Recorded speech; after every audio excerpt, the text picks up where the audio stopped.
So it's going to tell you you're flipping the heck out of it. Your lead wrist extends or flips, right? Now, why does that happen? Because your club face gets open and this is your brain's way of closing the club face.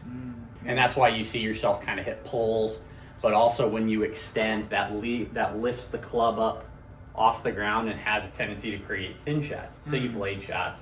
And then your brain says get to the ground, and so you start bending your knees or you start flexing your spine. This still happens, but now we hit the ground behind it.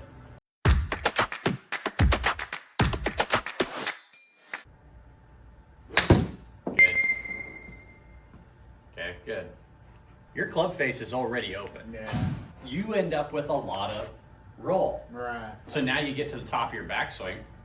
The face has disappeared behind the club shaft. Yeah. So you have to flip it because that's your brain's way of trying to close it.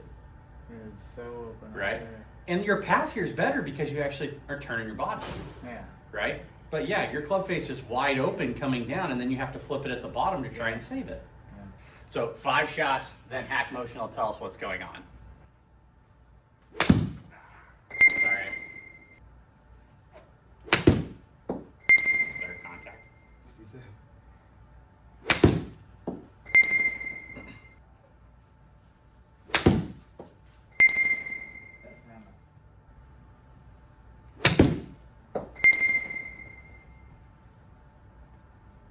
Yeah, right at 70. If you look at it, it gives you address, takeaway, top, mid downswing, impact. So it's going to tell you you're flipping the heck out of it. You can see here how address was fine, mid takeaway was fine, top's fine, mid downswing. That's what those bars are.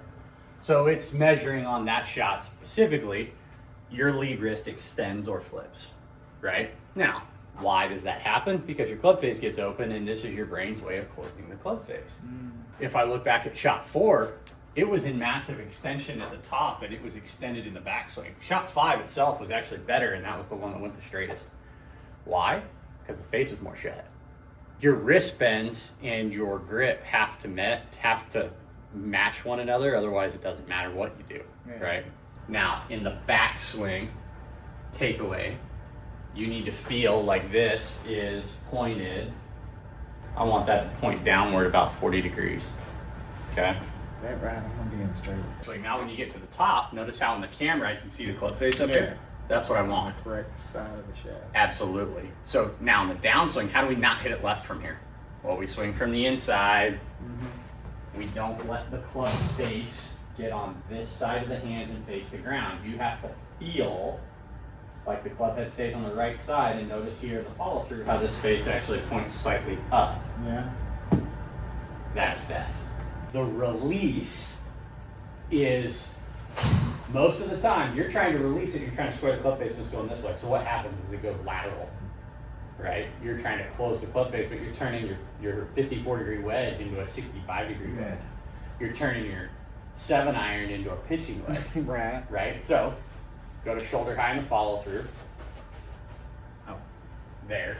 So when you're here, the wrist, in order to release it, notice how this has stayed bent back, the club head went up and your hand stayed lower. Yeah. Tour pros don't release this way. They release this way. Yeah, that's the finish. Always.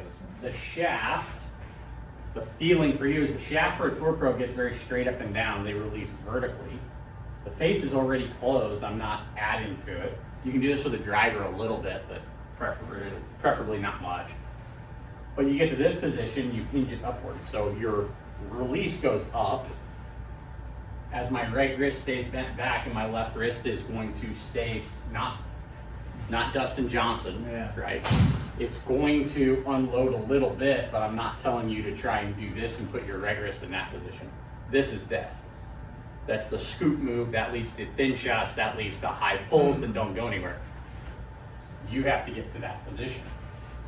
We don't want it to be left there. I want the handle forward, but then you have to eventually hinge the club upwards, right? But the club head, when I stop, still needs to stay out to the right of my hands as it's moving upwards. And it's okay to get here and feel like the club is up higher than my hands. There you go. And only straight to there, then it can bend. Good. And then down, forward. Go ahead. Yep. That was nice. Okay. So that was shot 7.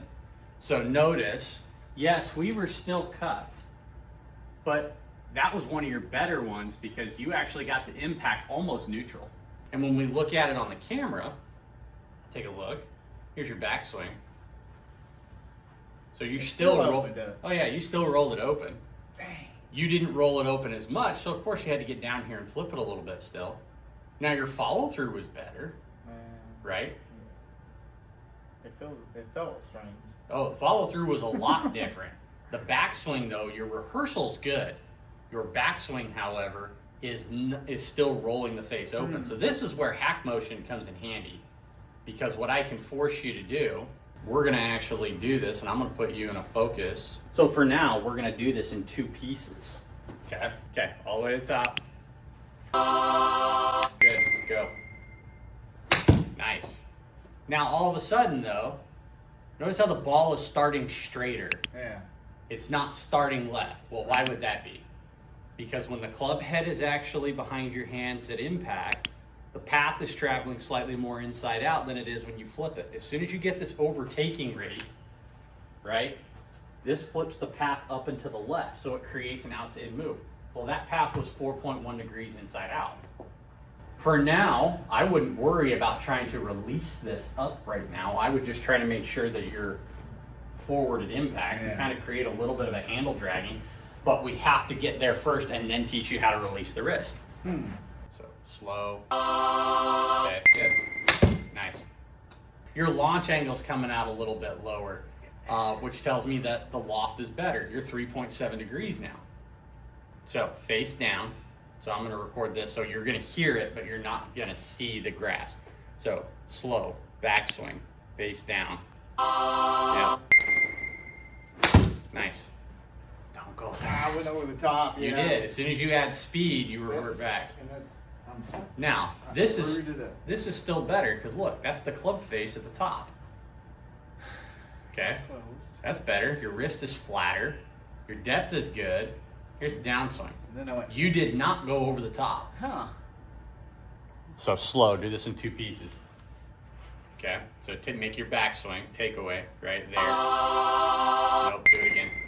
You didn't like it? Well, no, it liked it, I didn't, because the face still rolled open. Oh. So fix your left hand, left elbow, left hand, good. So stop it, hip high in the backswing and look at your club face. Twist it down there. Now go to the top. Good, now chip it. There you go. Much better. The thing I love about HackMotion is its ability to make you slow it down.